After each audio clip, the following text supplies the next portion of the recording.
They didn't just trespass on my land, they ripped a trench straight through my grandfather's grave to build their luxury golf course pipeline. Dawn light on a raw dirt scar slicing through wildflower meadow. Diesel smell mixing with torn sagebrush roots. That bronze plaque with Grandpa Thaddeus's name crushed flat in the dirt pile like a beer can. The HOA president, Vivian Stroud, didn't even look up when I confronted her. Just kept scrolling, acrylic nails clicking on the screen. We followed every legal channel, darling. You desecrated a burial site. She laughed short and sharp. Show me a death certificate. Ashes aren't legally interred. That's when I knew she'd made a fatal mistake. I'd spent 15 years dissecting water contracts for Denver District Court. Out here in Wyoming, whoever controls the water writes the rules. 3 months later, I owned the creek feeding her entire gated community. Eminent domain works both ways, Vivian. Drop a comment if an HOA has ever steamrolled you and tell me where you're watching from. My name is Marlo Coltrane, call me Marley. And 3 years ago, I inherited 240 acres of high desert rangeland in Fremont County, Wyoming, that my grandfather homesteaded in 1948. Thaddeus came back from the war with a duffel bag and a land grant.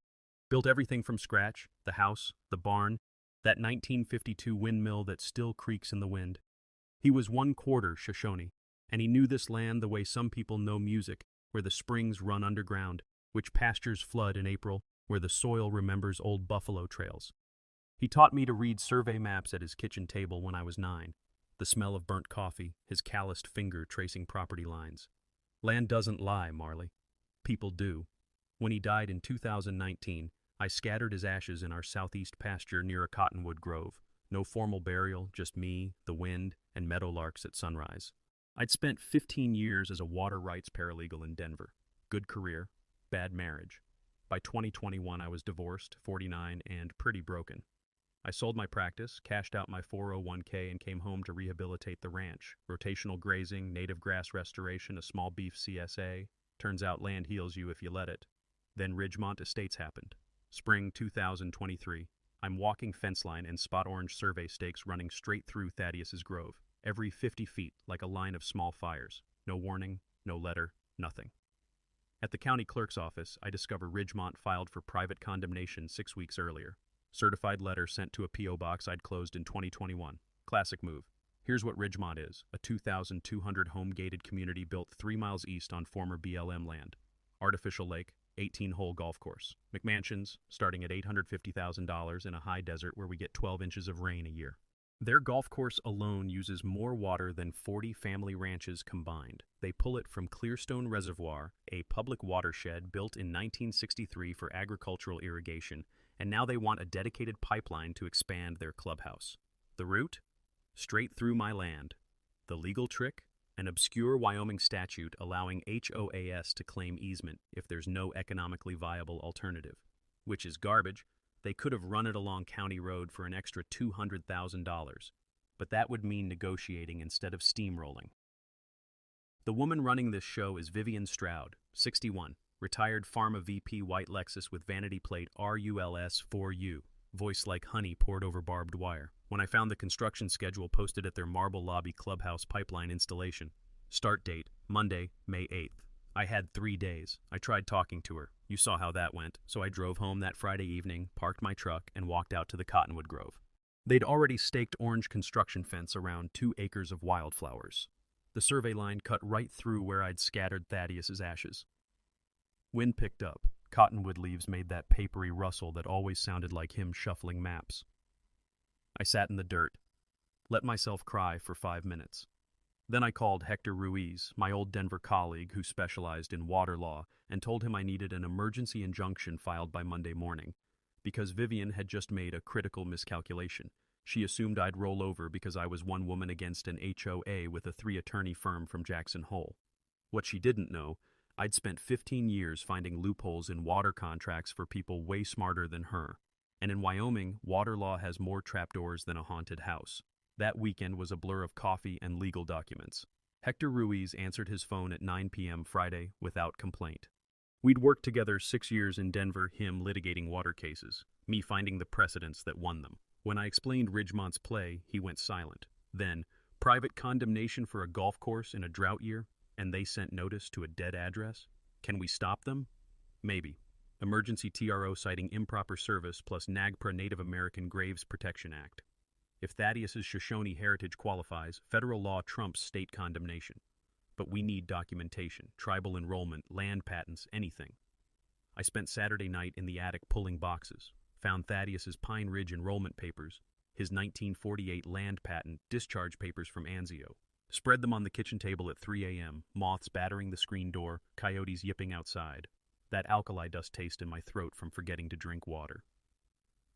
Sunday afternoon, Hector filed the TRO. Judge Vernon Kemp, fourth-generation rancher, hated corporate overreach, scheduled Monday hearing. Hector texted Sunday night, "Kemp's sympathetic, we've got a shot." I watched sunrise Monday morning and thought, maybe this works. It didn't.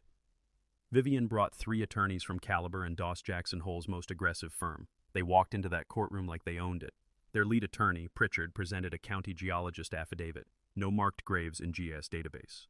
Then an anthropologist's report. Thaddeus's Pine Ridge enrollment was jurisdictionally irrelevant in eastern Shoshone territory. Then the kill shot. Your Honor, Ridgemont began excavation Friday evening before this TRO existed. The trench is open. Cottonwood roots severed. Halting now wastes resources and leaves dangerous excavation exposed. They'd started digging the night I found the stakes. Judge Kemp looked pained. Mr. Pritchard, your clients began work before notice of this hearing. Friday's work fell within the county-approved schedule, Your Honor. Technically legal, morally bankrupt. Kemp sighed. TRO denied. Ridgemont will hire a third-party archaeologist to monitor remaining excavation. Ms. Coltrane, you may appeal with a $75,000 bond. Money I didn't have. Vivian walked past me in the courthouse hallway. Didn't speak. Just smiled tight, victorious heels clicking on marble. When I got home, the backhoe was already there. Yellow metal dinosaur parked on cottonwood roots. 10-foot trench gaping through the meadow like an open wound. The foreman met me at my truck. Weathered face, kind eyes, holding something. Thaddeus's bronze memorial plaque. Bent, mud-caked. First scoop, he said quietly. I'm sorry. I've got orders. The smell of diesel mixed with torn earth. Meadowlarks always singing there silent for the first time ever. I sat in my truck holding that broken plaque, hands shaking. Then I noticed the survey map on my mailbox. At the top, small print. Water source. Clearstone Reservoir, U.S. Bureau of Reclamation. Supply allocation managed by Fremont Watershed District. Ridgemont didn't own this water. They were allocated it by a public board, which meant contracts, renewal terms, public records. I drove to county records, started pulling Watershed District files, buried in a 1987 bylaw amendment, never digitized, just yellowed paper in a filing cabinet. I found it. Any private entity consuming over 500 acre-feet annually must renegotiate allocation every 10 years, or demonstrate conservation infrastructure matching 15% of draw. Ridgemont's golf course used 620 acre-feet per year, according to their own 2020 environmental statement. Last renegotiation, 2014, 10 years ago. Here's what that means. In Western water law, failing to renew your allocation is like forgetting to renew your car registration, except the penalty is losing your legal right to use the water entirely. The Watershed District could void Ridgemont's contract with a single vote. I photocopied that bylaw. Hands steady for the first time in days. Vivian thought she'd won. She'd just opened the door for me to take everything. Vivian struck back 48 hours after the hearing. Every homeowner in Ridgemont Estates, 2,200 families, woke up to an email with the subject line, "Local rancher threatens your water access." The message painted me as a selfish obstructionist blocking critical infrastructure, driving up their costs, endangering their children's access to clean water. My phone lit up that afternoon with blocked numbers. Voicemails calling me selfish bitch, entitled, "Living alone on all that land while families suffered." One guy just breathed heavy for 30 seconds and said, "Watch your back." I reported it to the sheriff. He took notes, promised to keep an eye out. That universal law enforcement phrase meaning absolutely nothing would happen. Thursday, I was reaching for frozen peas at the grocery store when a woman in yoga pants blocked my cart. Ridgemont logo on her water bottle. She was loud enough for the whole aisle to hear. "My water bill went up 40% because of you." "We have 3 kids, but you don't care about families, do you?" The manager escorted her out while people stared. I left my cart and drove home with my hands shaking. That night, someone cut 40 feet of my fence with bolt cutters, leaving jagged wire edges that could disembowel a cow. 16 head of cattle wandered onto County Road 12 before dawn. 4 hours to round them up. $1,200 in impound fees. No proof, but the timing screamed Ridgemont. Then Vivian's attorneys filed a counterclaim demanding $250,000 for construction delays my TRO allegedly caused $18,000 per day. They calculated with surgical precision. Hector called it a slap suit, designed to drain me financially until I collapsed. Fighting it would cost $40,000 I didn't have. My savings account had $22,000, and that needed to cover fence repairs, legal fees, and the daily reality of keeping a ranch alive. I couldn't sleep. Started researching water law at 2 a.m., clicking through Bureau of Reclamation archives until my eyes burned and my dog scout sighed dramatically from his bed because I wasn't coming to sleep. That's when I found Clearstone Reservoir's 1963 master plan buried in a PDF. Original purpose, agricultural irrigation for family farms. Current allocation split 3 ways, 60% agriculture, 30% municipal, 10% private domestic. Ridgemont fell into that last category, sharing space with rural homes and small ranches. But their golf course alone consumed 620 acre-feet annually, according to their own environmental statement, more than every other private user combined. I filed a FOIA request. 2 weeks later, a CDROM arrived with 4,000 scanned pages. I read for 3 nights straight, coffee going cold, highlighter running dry, until I found the 1987 bylaw buried in the watershed district. Meeting minutes. Any private entity using over 500 acre-feet must renegotiate every 10 years or prove conservation infrastructure. Ridgemont's allocation started in 2014. Renegotiation was due in 2024. They were overdue. But then I found something better. The Fremont Watershed District Board had 7 members. 6 were ranchers and small-town officials, people who might actually listen to reason. The 7th was Dalton Stroud, who ran a feed supply store and got elected in 2021. I pulled 3 years of meeting minutes. Every vote on Ridgemont's water. Dalton voted yes. Every expansion, yes. Every concern from ranchers about overuse. Dalton shut it down. And nowhere in the public record had he disclosed one crucial fact: Vivian Stroud, Ridgemont's HOA president, was his sister. I cross-referenced the dates. Ridgemont's clubhouse expansion approved. March 2022, Dalton's vote. Pipeline easement fast-tracked. January 2023, Dalton's vote. The pattern was a neon sign. Here's what matters. Water boards wield massive power in the West, but ethics rules are ironclad. Board members must disclose family ties, financial relationships, anything creating bias. Failure to disclose doesn't just void their votes. It opens the entire board to legal liability and triggers mandatory state investigation. I called Hector at 11 at night. Vivian's brother sits on the watershed board. Never disclosed the relationship. He's been approving everything Ridgemont requests. Long silence. Then, Jesus, Marley. That's grounds for a state investigation. We file a formal complaint with the engineer's office. They have to audit every decision he touched, and during investigation, all pending allocations freeze. Exactly.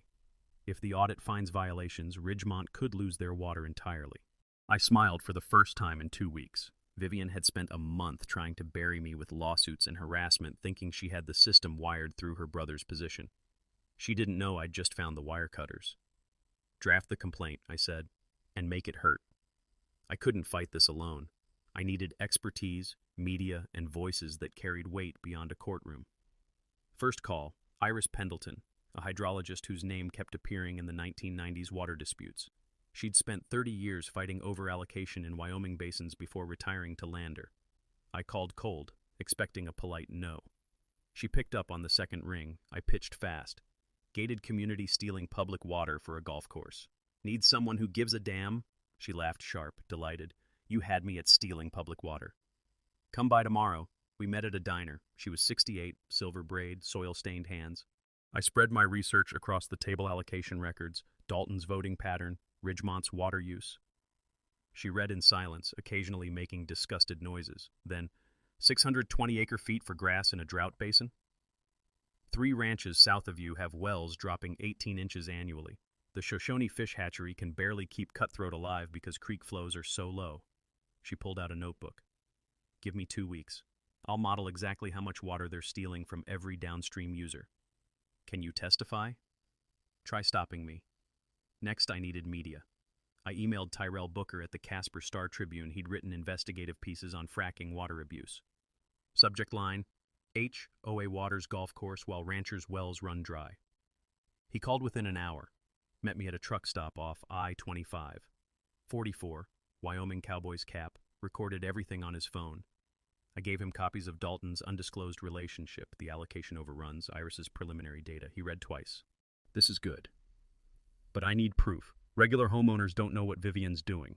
If they're complicit, it's a different story. That night, I pulled Ridgemont's HOA disclosures, monthly newsletters, budget summaries, everything supposedly transparent. Nothing mentioned overdue renegotiation, nothing about Dalton's board position, nothing about the $4.2 million bond Ridgemont took out in 2023. Wait, 4.2 million? I found the bond filing buried in county records. Collateralized by future water infrastructure value, the pipeline, the clubhouse expansion, the irrigation system. Page 17 had the poison pill. Ridgemont must maintain uninterrupted water service to golf course and clubhouse, or the bank could foreclose on all common assets, pool, rec center, roads, everything. If they lost water allocation, the bond defaulted. The bank seized assets. Property values cratered because amenities were the only reason people paid $850,000 for desert McMansions. Vivienne had bet the entire community's future on water she didn't legally control and never told a soul. I sent the documents to Ty. She's been hiding a financial bomb from 2,200 families. Jesus, this is page 1. Then I went to the monthly Cattlemen's Association meeting. 30 ranchers in a VFW hall smelling like burnt coffee and decades of cigarette smoke soaked into the walls. I stood during open comment. Ridgemont's pulling more water than 40 family ranches. Their allocation expired. The board member rubber stamping everything is Vivian Stroud's brother. Anyone else tired of them stealing what's ours? Silence. Then Gil Navarro stood, third-generation rancher, weathered and careful. Vivian offered me double market value for my Southern 40 last year. I said no. County reassessed my property taxes the next month, up 32%. He looked around. Anyone else get reassessed after refusing Ridgemont? 3 hands went up. After the meeting, Gil pulled me aside. I've got kids in their private school. Can't be your public face, but documents, testimony, cash if you need it, you've got it. 4 other ranchers quietly said the same. I drove home past midnight, windows down, sage smell mixing with distant rain. For the first time in weeks, my chest didn't feel tight. Vivian had money, lawyers, and a marble clubhouse built on borrowed time. I had a hydrologist who wanted blood, a reporter hungry for truth, and ranchers who remembered when water law protected the people who actually lived on the land. She'd built her empire on a house of cards. I was about to light a match. Late June, 95 degrees, no rain in sight, Clearstone Reservoir dropping 2 inches per week. You could see the white calcium ring around the water line from my porch, the scar of a basin being drained dry. I was reviewing Iris's hydrological model when she mentioned something offhand. You know Clearstone's fed mostly by Antler Creek, right? Tiny spring-fed tributary on the old Drummond Ranch. Family sold out in 2019. Some California LLC bought it and never did anything with the land. I froze. Water rights transfer with the land? Not always. Western families often retain rights when they sell. She shrugged. Why? I drove home with my heart pounding, pulled up property records. Drummond Ranch, 880 acres, sold to Blue Ridge Holdings LLC for $1.9 million. I found the deed addendum buried on page 12. Drummond family retained senior water rights to Antler Creek, priority date 1904, senior rights. In drought, they get water first, before Ridgemont, before everyone. But water rights require renewal. I checked the state engineer's database. Status? Expires August 15, 2025 without renewed application. 6 weeks away. My hands were shaking when I called Blue Ridge's registered law firm. Got bounced through 3 assistants before someone knew anything. Drummond property? We're liquidating. Development stalled. What about the water rights? Those revert to state in August unless someone renews them. You interested? LLC would probably take $80,000 just to clear the books. $80,000. I had 22 in savings, had already burned 3 on legal fees. But here's what that money would buy. Senior water rights to the creek, supplying 35% of Clearstone's inflow. In Wyoming's allocation system, senior rights trump everything, and during drought, junior users like Ridgemont get cut first. If I owned Antler Creek's rights, I could legally reduce their water to a trickle without breaking a single law. I called Hector. I found a way to shut off Ridgemont's water. Legally? Completely. The creek feeding Clearstone has senior water rights for sale 1904 priority date. If I own them, I control the tap. Long pause. Marley, just owning those rights gives you leverage. You don't have to actually use them. Mutually assured destruction keeps everyone honest. What if I want to use them? Then you're punishing 2,200 families who didn't know what Vivian was doing. I thought about the hate mail, the grocery store confrontation, my cut fence, Vivian's courtroom smirk, the bronze plaque sitting broken on my counter. Those families elected her. They built mansions in the desert expecting infinite water. My voice was steady. Maybe consequences are the only teacher that works. Silence. Then, sleep on it. We've got 6 weeks before that deadline. I walked outside at sunset. The Wind River peaks glowed copper. My windmill creaked. Somewhere underground, the pipeline hummed, carrying water to keep Kentucky bluegrass alive in a place where only sagebrush should grow. I wasn't going to sleep on it. I'd buy those water rights, not as leverage, as a weapon. I needed $85,000 in 6 weeks. First move, Ty Booker's article hit the Casper Star-Tribune on July 2nd. Gated communities' water gluttony threatens rural livelihoods. He'd framed it perfectly, not Marley versus Ridgemont, but systemic theft of public water for luxury golf courses while working ranches dried up. Quoted Iris's data on failing wells downstream. Quoted Gill about suspicious tax reassessments. Included a sidebar explaining Wyoming water law in plain English. It went viral in agriculture circles. Reddit thread, Facebook group, emails within 48 hours. How can we help? Hector advised, frame it as defending family ranching, not commercial investment. That's protected advocacy speech. I launched a GoFundMe. Help a family rancher protect water rights from corporate overreach.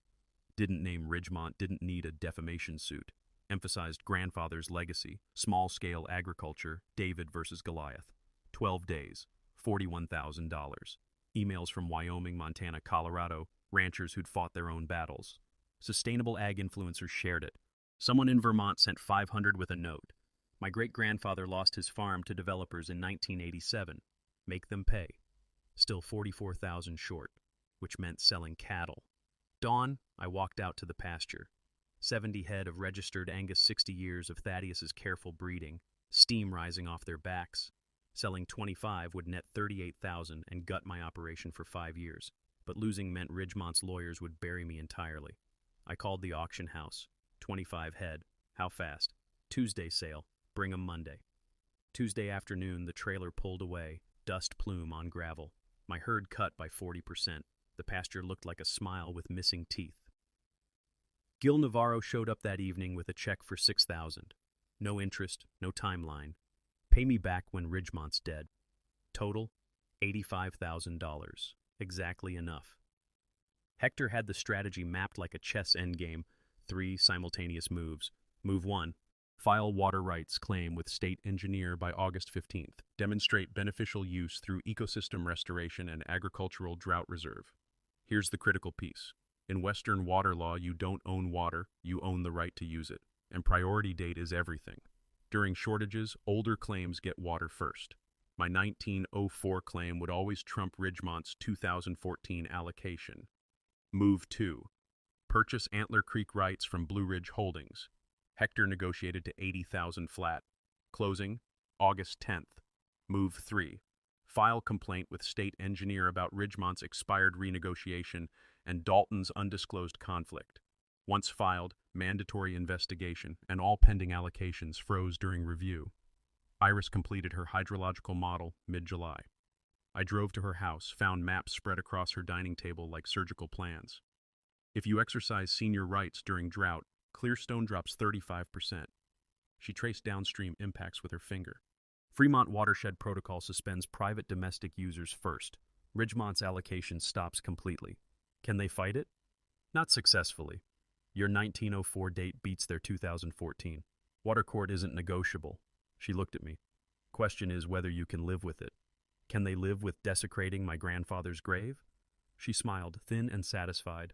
I'll testify to that. Ty staged his articles for Impact. Second piece, mid-July. Rancher versus HOA, Modern David and Goliath. Photos of my ranch, the broken plaque, the pipeline scar. Human interest angle that made me sympathetic. Third piece scheduled for August 24th, the day before the watershed meeting. Undisclosed conflicts on water board. The Dalton Stroud expose with emails, voting records, everything documented. It would detonate exactly when I needed maximum public pressure. My neighbor's daughter set up my TikTok, posted videos explaining water law in 60-second chunks. One showing the broken plaque got 400,000 views. Comments mostly supportive, though Ridgemont residents called me an eco-terrorist making children go thirsty. I hired 2 off-duty deputies to patrol my property through August.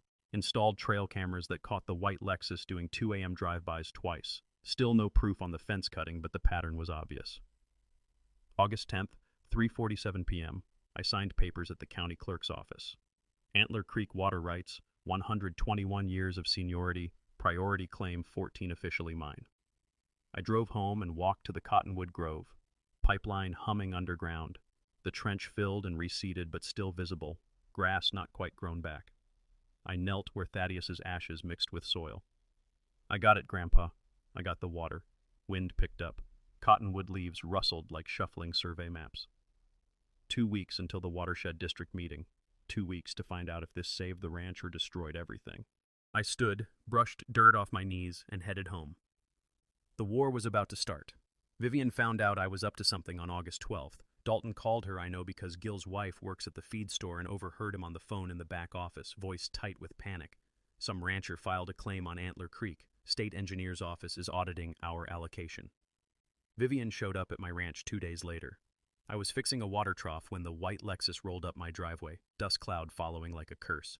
She got out wearing linen slacks and sunglasses that probably cost more than my truck payment. Marlo, we need to talk. I kept working on the trough. Get off my property. I'm here to offer a solution. She pulled an envelope from her purse. $150,000. Cash. You drop whatever complaint you filed, sign a non-disclosure agreement, and we all move forward. I straightened up, wiped my hands on my jeans. You think you can buy me? I think you're a smart woman who understands that fighting costs money you don't have. Her voice dropped, lost the syrupy sweetness. You have no idea who you're dealing with, Marlo. I've buried people for less than this. That a threat? She smiled, put her sunglasses back on. It's a fact. Think about my offer. She drove away, leaving me standing there with my heart pounding and my hands shaking, not from fear, from rage. 2 days later, Wyoming Department of Agriculture showed up. Anonymous complaint alleged I was overgrazing, violating stocking density regulations. The inspector was apologetic, clearly knew it was bullshit, but had to do his job. Spent 6 hours walking my pastures, checking fences, counting cattle. Passed easily. But it cost me 2 days of work and a spike in blood pressure I didn't need. Then the op-ed hit the Jackson Hole News and Guide. Eco-warrior or eco-terrorist? Rancher's water grab threatens thousands. Written by someone named Marcus Fenway. While I Googled him, found out he was a consultant who'd worked for 3 different HOA management companies. The piece painted me as a radical environmentalist weaponizing water law to punish families for the crime of wanting nice homes. Comments section filled with vitriol. My email inbox exploded. 2 death threats detailed enough I reported them to the sheriff, who filed them and did nothing else. I stopped sleeping well. Started checking the trail cameras obsessively. The Lexus kept appearing at 3 a.m., 4 a.m., always just driving slowly past. August 20th, the state engineer's office scheduled an official inspection of Antler Creek. Claudia Wen, senior hydrologist, would evaluate my beneficial use claim and review Ridgemont's allocation simultaneously. I hiked the property at dawn that morning with Iris, making sure everything looked legitimate, creek flow healthy, native vegetation thriving, no signs of waste or abuse. At 10 a.m., Claudia arrived. Mid-50s, no nonsense, carried herself like someone who'd spent 30 years dealing with liars and knew all their tells. We shook hands. Then Vivian's Escalade pulled up, followed by 2 Caliber and Doss attorneys in a rented SUV. Dalton Stroud climbed out of the Escalade looking sweaty and nervous. Claudia's expression didn't change. Miss Stroud, this is a technical site evaluation, not a public forum.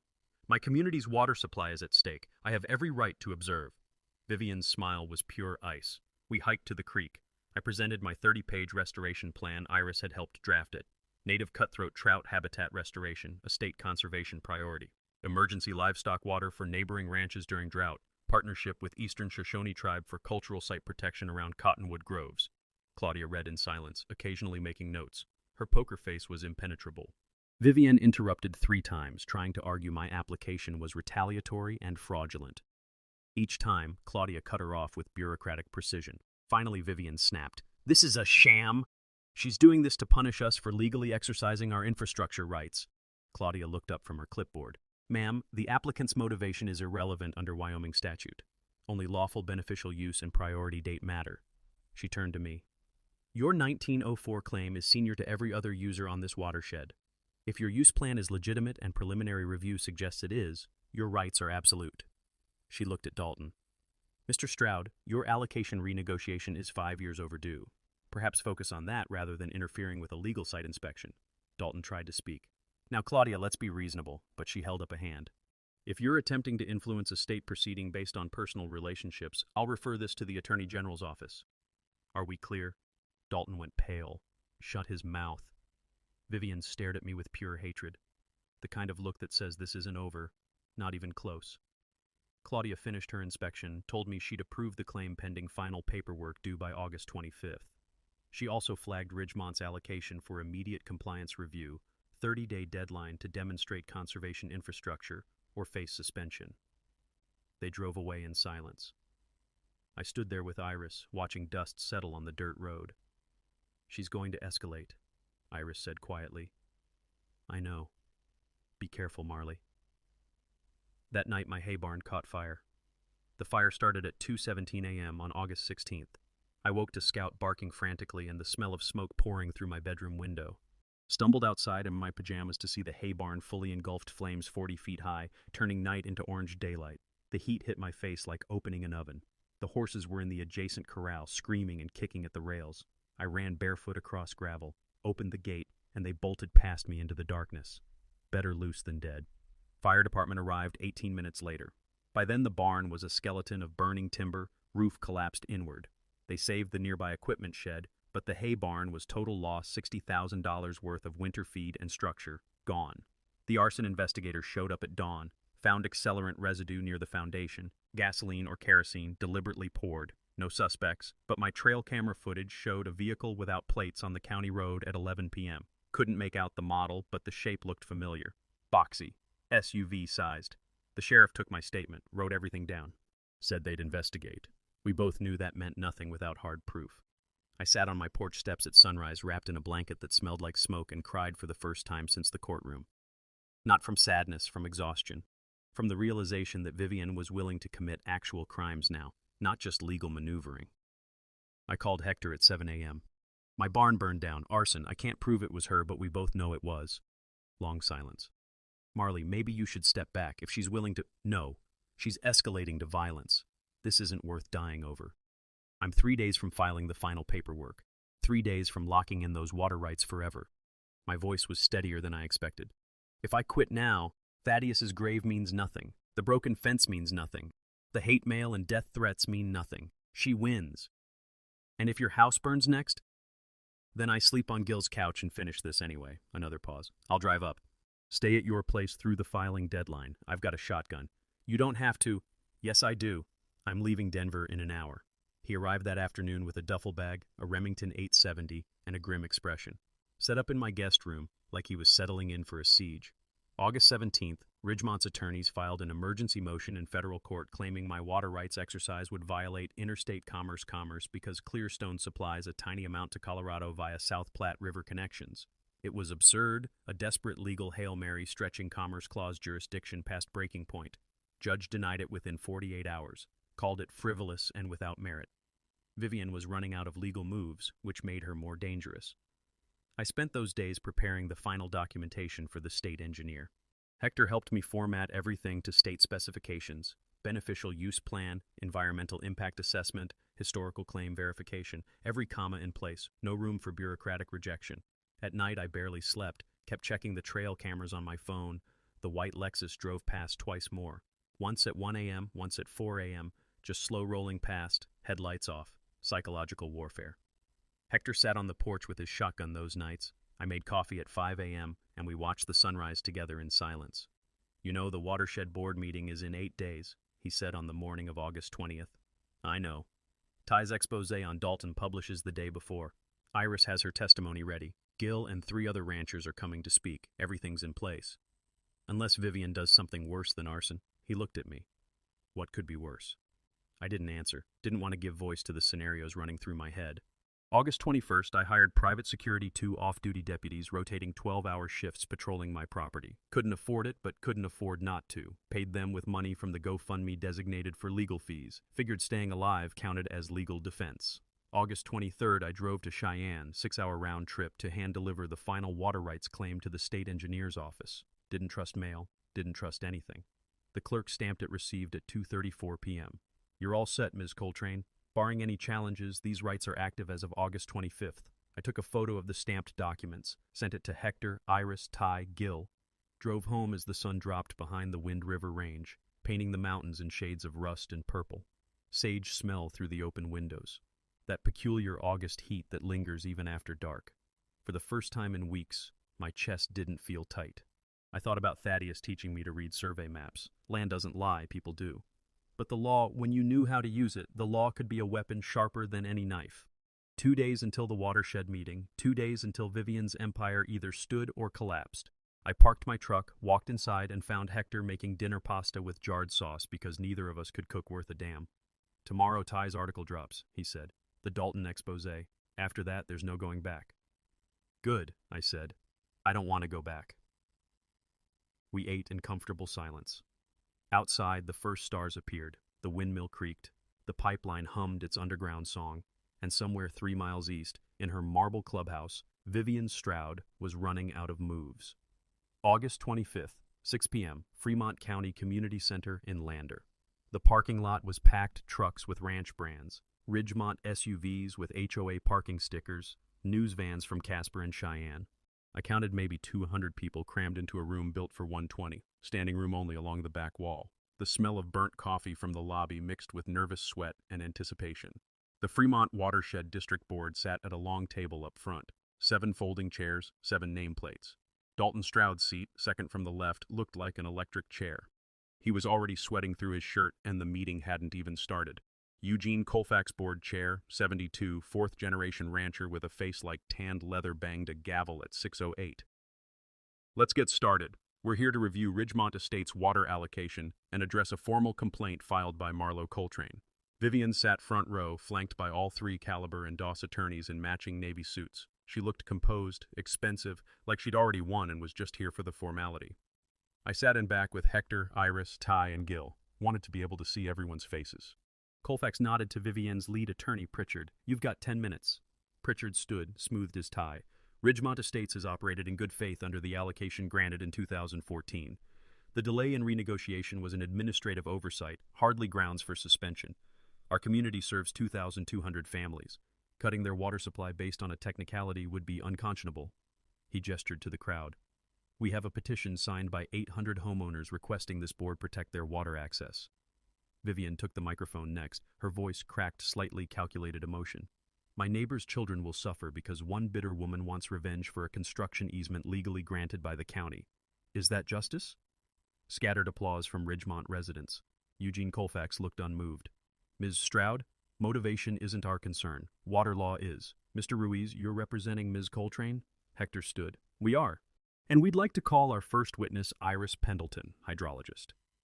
Iris walked to the front table, set up her laptop, projected her model on the screen, color-coded maps showing water flow, consumption rates, downstream impacts. Ridgemont consumes 620 acre-feet annually. That's more than every other private domestic user combined.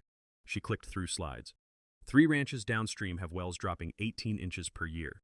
Eastern Shoshone Fish Hatchery struggles to maintain juvenile cutthroat populations because creek flows are 30% below historical averages. Another click. And Ridgemont's watering non-native grass in a high desert that receives 12 inches of rain annually. Murmurs through the crowd. Next witness, Hector said. Gil Navarro. Gil stood, walked forward, spoke quietly but every word carried. Vivian Stroud offered me double market value for my southern pasture last year. I declined. 1 month later, county reassessed my property taxes up 32%. He looked at the board. 3 other ranchers here tonight experienced the same.